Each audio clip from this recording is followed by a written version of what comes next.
അസ്സലാമു അലൈക്കും. ലെനൂസ് വ്ലോഗിലേക്ക് എല്ലാവർക്കും സ്വാഗതം. ഇന്നത്തെ സ്പെഷ്യൽ വളരെ ഹെൽത്തി ആയൊരു ഹലുവൻ്റെ റെസിപ്പി ആയിട്ടാണ്.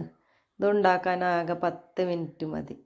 ഇപ്പം ക്യാരറ്റിൻ്റെ സീസണൊക്കെ ആണല്ലോ. ക്യാരറ്റ് കിട്ടുന്ന സമയത്ത് ഇതുപോലെ ഒന്ന് ഉണ്ടാക്കി നോക്കി. ആകെ 10 മിനിറ്റ് മതി. പിന്നെ വളരെ ഹെൽത്തിയും നല്ല സ്വാദിഷ്ടമായൊരു ഹലുവി കൂടിയാണ്. 1.5 കിലോ ക്യാരറ്റാണ് ഞാൻ എടുത്തിട്ടുള്ളത്. ഇത് നന്നായി കഴുകി തൊലിയൊക്കെ റിമൂവ് ചെയ്തതിൻ്റെ ശേഷം ഗ്രേറ്റ് ചെയ്തെടുത്തതാണ്. ചെറിയ ഗ്രേറ്ററിൽ ഗ്രേറ്റ് ചെയ്തെടുത്തതാണ്. ഇത് ഇങ്ങനെ ചെയ്തെടുത്താലാണ് ഇതിന് കൂടുതലും ടേസ്റ്റ് ഉണ്ടാവുക. അടി ചൂട് കട്ടില്ല പാൻ എടുത്ത് അതിലേക്ക് ചൂടായി വരുന്ന സമയത്ത് 2 ടേബിൾ സ്പൂൺ നെയ്യ് ചൂടായി വരുന്ന സമയത്ത് കാഷ്നട്ടും മുന്തിരി ഇട്ട് കൊടുക്കാം. ഇതൊന്ന് വറവാകണ വരെ വഴറ്റിയെടുക്കാം. ചെറിയ തീയിൽ വറവാക്കുകയാണ് ഇത് നല്ലത്, അല്ലെങ്കിൽ പെട്ടെന്ന് കരിഞ്ഞു പോകും മുന്തിരിയൊക്കെ.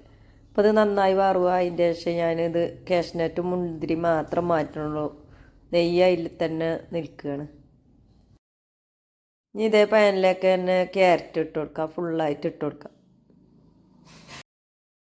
നെയ്യ് കുറവാണെങ്കിൽ ഈ സമയം തന്നെ ചേർത്ത് കൊടുക്കാം. ഇത് ഈ നെയ്യിൽ കിടന്ന് ഒന്ന് പച്ചവാസന പോണ വരെ വഴറ്റിയെടുക്കണം. ഇതിൽ കുറച്ച് നെയ്യിൻ്റെ കമ്മിയുണ്ട്, അപ്പോൾ 1 ടേബിൾ സ്പൂൺ നെയ്യ് കൂടി ഞാൻ ചേർത്ത് കൊടുക്കുകയാണ്. ഇനിയിപ്പോൾ ഇത് നന്നായി ഇളക്കി ഒന്ന് പച്ചവാസന പോണ വരെ ഒന്ന് വഴറ്റിയെടുത്തതിൻ്റെ ശേഷം നമുക്കിതിലേക്ക് പാലൊഴിച്ച് കൊടുക്കാം. വെറും 10 മിനിറ്റ് മതി ഇത് ഉണ്ടാക്കാൻ. അടിപൊളി ടേസ്റ്റുമാണ്. കുട്ടികൾക്കൊന്ന് ഉണ്ടാക്കി കൊടുത്തിട്ട് ഇതിൻ്റെ അഭിപ്രായങ്ങളൊന്ന് പറയുള്ളൂ. ഈ വീഡിയോ കാണുന്നതിൻ്റെ അടി കൂടെ ഇഷ്ടപ്പെടുകയാണെങ്കിൽ ഒരു ലൈക്ക് തരിക. സബ്സ്ക്രൈബ് ചെയ്യാത്തവരൊന്ന് സബ്സ്ക്രൈബ് ചെയ്യുക. ഇപ്പോൾ ഇതിൻ്റെ പച്ചവാസനയൊക്കെ പോയി ഞാൻ ഇപ്പോൾ ഇതിലേക്ക് 500 പാല് ചേർത്ത് കൊടുക്കുകയാണ് ഞാൻ ചെയ്യണത്.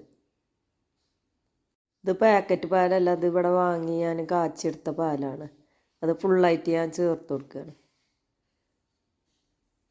ഇത്ര മതി, ഇതിലും കൂടുതൽ വേണ്ട. അപ്പോൾ വറ്റിച്ചെടുക്കാനും കുറേ സമയമെടുക്കും. അപ്പോൾ അത് ഞാൻ ഹൈ ഫ്ലെയിമിൽ തന്നെ വെച്ചിട്ടുള്ളത്. ഇപ്പോൾ കണ്ടിന്യൂവായിട്ട് ഇളക്കേണ്ട ആവശ്യമൊന്നുമില്ല. ഇടയ്ക്കിടയ്ക്കൊക്കെ ഒന്ന് ഇളക്കി കൊടുത്താൽ മതി.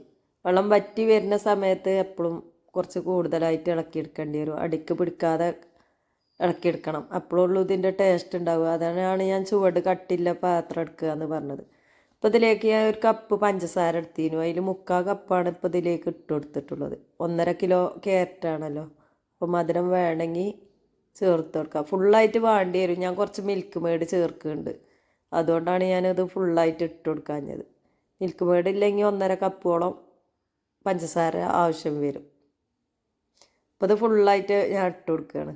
1 കപ്പ് ഫുള്ളായിട്ട് ഇട്ട് കൊടുത്തു. ഇനി ബാക്കി മിൽക്ക് മെയ്ഡ് ചേർത്ത് കൊടുക്കാമെന്ന് കരുതിയിട്ടാണ്.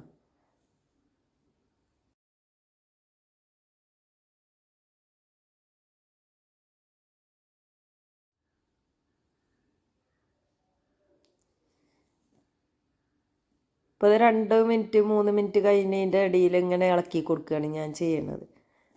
ഏലക്കാപ്പൊടി ഇട്ടെടുത്തു. അത് ഒരു ഫ്ലേവറിന് വേണ്ടി നല്ല ടേസ്റ്റ് കിട്ടാനും വേണ്ടിയിട്ടാണ് ഇത് ചേർത്ത് കൊടുക്കുന്നത്. ഇപ്പോൾ ക്യാരറ്റ് കീസ് നിറയെ 100, 3 കിലോ 100 അങ്ങനെ പറഞ്ഞുകൊണ്ട് കിട്ടുന്നുണ്ടല്ലോ. ഈ സമയത്ത് ഇങ്ങനെ കുട്ടികൾക്ക് ഉണ്ടാക്കി കൊടുത്താൽ നല്ല അടിപൊളി ടേസ്റ്റാണ്. കുട്ടികൾക്കും തന്നെ ക്യാരറ്റ് ഉപ്പേരിയൊന്നും വെച്ച് കൊടുത്താൽ കഴിക്കാത്ത കുട്ടികൾക്കൊക്കെ ഇങ്ങനെ ഉണ്ടാക്കി കൊടുത്താൽ. ഈ ക്യാരറ്റിലേക്ക് 2 ടേബിൾ സ്പൂൺ മിൽക്ക് മെയ്ഡ് ചേർത്ത് കൊടുക്കാം. മിൽക്ക് മെയ്ഡ് ഓപ്ഷനിലാണ്, ചേർത്ത് കൊടുക്കണമെങ്കിൽ ചേർത്ത് കൊടുത്താൽ മതി. അതിന് പകരം കൂടുതലായിട്ട് പഞ്ചസാര ചേർത്ത് കൊടുത്താലും മതി. മിൽക്ക് മെയ്ഡ് ചേർത്ത് കൊടുക്കുകയാണെങ്കിൽ കൂടുതൽ ഒന്നുകൂടി ടേസ്റ്റ് കൂടും.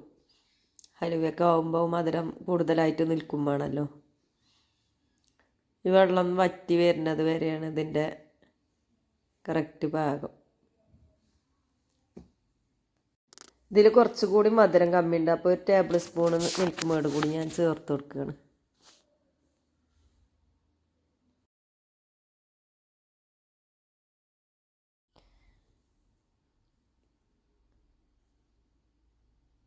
ഇനി ഇതിൻ്റെ വെള്ളം വറ്റി വരുന്ന വരെ ഒന്ന് വേവിച്ചെടുക്കാം. അപ്പോൾ ഏകദേശം വെള്ളം വറ്റൽ തുടങ്ങിയിരിക്കണം.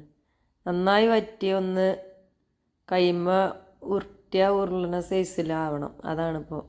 ഇപ്പോൾ കണ്ടില്ലേ, അപ്പോൾ ഇത് നന്നായി വെള്ളം വറ്റി വെള്ളമൊക്കെ വറ്റിയിട്ടാണ് ഞാൻ ഇതിലേക്ക് കാഷ്നട്ടും മുന്തിരി ഇട്ട് കൊടുക്കണത്. ഇതിട്ട് കൊടുക്കാം. കുറച്ച് ഞാൻ മാറ്റി വെച്ചിട്ടുണ്ട് ഡെക്കറേഷനും വേണ്ടിയിട്ടാണ്. പിസ്ത ബദാമൊക്കെ ഉണ്ടെങ്കിൽ അതൊക്കെ ഇട്ട് കൊടുക്കാം, കുഴപ്പമില്ല. അടിപൊളി ടേസ്റ്റ് കാരണം കഴിക്കണ സമയത്ത്. ഇനി ഇത് സ്റ്റൗ ഓഫ് ചെയ്യാം. അപ്പോൾ അത് ആയിട്ടുണ്ട്.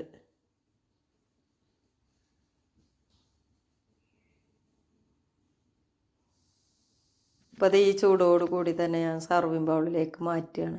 സർവിങ് ബൗളിൽ എണ്ണ തടവേ ഒന്നും വേണ്ട, നെയ്യ് തടവേ ഒന്നും വേണ്ട, ഇതേപോലെ തന്നെ ഇട്ട് കൊടുത്താൽ മതി. ഇത് അത്യാവശ്യം കുഴിയുള്ളൊരു പാത്രമാണ്, അതുകൊണ്ട് ഇതിൽ ഫുള്ളായിട്ട് ഇതിൽ കൊള്ളും. കനം കുറഞ്ഞ ചതുര ഷേപ്പിൽ അങ്ങനെ ചെയ്തെടുത്തുകൊണ്ട് കല്യാണ വീട്ടിലൊക്കെ വെക്കുമ്പോൾ ആ കനത്തിൽ വെച്ചെടുത്താലും മതി.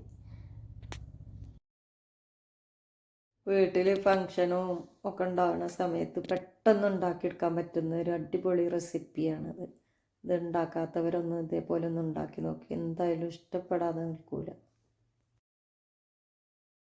ഇപ്പോൾ ക്യാരറ്റ് ഹൽവ ഫുള്ളായിട്ട് അതിലേക്ക് ഇട്ടുകൊടുത്തതിന് ശേഷം ഞാൻ ലെവൽ ചെയ്ത് കൊടുക്കുകയാണ്. ഇങ്ങനെ പ്രസ് ചെയ്ത് ലെവൽ ചെയ്ത് കൊടുക്കണം, കാരണം നമ്മളിതിൽ നിന്ന് റിമൂവ് ആക്കുന്ന സമയത്ത് ഇത് പൊട്ടിപ്പോവും അല്ലെങ്കിൽ.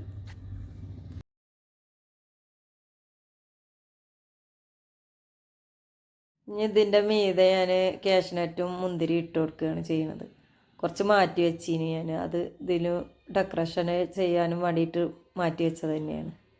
ഇനി ഓരോന്നോരോന്നായിട്ട് ഇങ്ങനെ വെച്ച് കൊടുത്താൽ നമുക്ക് ഇനി ഇതേപോലെ കട്ട് ചെയ്യുകയാണെങ്കിലും അടിപൊളി ഭംഗിയാണ് കാണാൻ, കഴിക്കാൻ നല്ല ടേസ്റ്റുമാണ്. ഇതിപ്പോൾ ഞാൻ ഫുള്ളായിട്ട് നിരത്തി കൊടുത്തതിൻ്റെ ശേഷം ഇപ്പോൾ 10 മിനിറ്റ് ചൂടാറിയതിൻ്റെ ശേഷമാണ് ഞാൻ ബൗളിലേക്ക് മാറ്റുക. അപ്പോൾ ഇത് നന്നായി തണുത്ത് വന്നിട്ടുണ്ട്. ഈ സമയത്ത് ഞാൻ ഇതിൽ റിമൂവ് ആക്കണത്. ചൂട് കൊടുക്കാൻ റിമൂവ് ആക്കരുത്. കണ്ടില്ലേ, ഒന്ന് പൊട്ടിപ്പോവുകയോ ഒന്നും ചെയ്തിട്ടില്ല, അടിപൊളിയായിട്ട് കിട്ടിയിട്ടുണ്ട്. ഇനി അതിൽ കുറച്ച് അണ്ടിമുന്തിരി മെയ്ത വെച്ച് കൊടുക്കുകയാണ്. ഇത് ഞാൻ ഐസ്ക്രീമും കൂട്ടിക്കാണ്ടാണ് കഴിക്കുന്നത്. ഐസ്ക്രീം വീട്ടിലുണ്ടായതുകൊണ്ട് ഞാൻ അങ്ങനെ വെച്ച് കൊടുക്കുകയാണ്. ഇത് നിർബന്ധമൊന്നുമില്ല, കഴിക്കുമ്പോൾ കൂടുതലായിട്ട് ഒന്നുകൂടി ടേസ്റ്റാണ്. അപ്പോൾ ഇത് ഞാനൊന്ന് കട്ട് ചെയ്ത് കാണിച്ചു തരാം. അടിപൊളി ടേസ്റ്റ് പറഞ്ഞാൽ ചൂട് കൊടുക്കണ കഴിക്കാൻ തന്നെ അടിപൊളി ടേസ്റ്റ് ഉണ്ട്. തണുപ്പിച്ച് ഒന്നുകൂടിയും കഴിക്കുകയാണെങ്കിൽ ഒന്നുകൂടിയും കൂടുതൽ ടേസ്റ്റാണ്. ഞാനിപ്പോൾ അത് ഫ്രിഡ്ജിലോ ഒന്നും വെച്ചിട്ടില്ല കേട്ടോ, ഈ ഐസ്ക്രീമിൻ്റെ തണുപ്പ് മാത്രമേ ഉള്ളൂ. ഇതും കൂട്ടി കഴിക്കാൻ അടിപൊളി ടേസ്റ്റാണ്. അടുത്ത വെറൈറ്റി വീഡിയോയുമായി കാണാം ഇൻഷാ അല്ലാഹ്.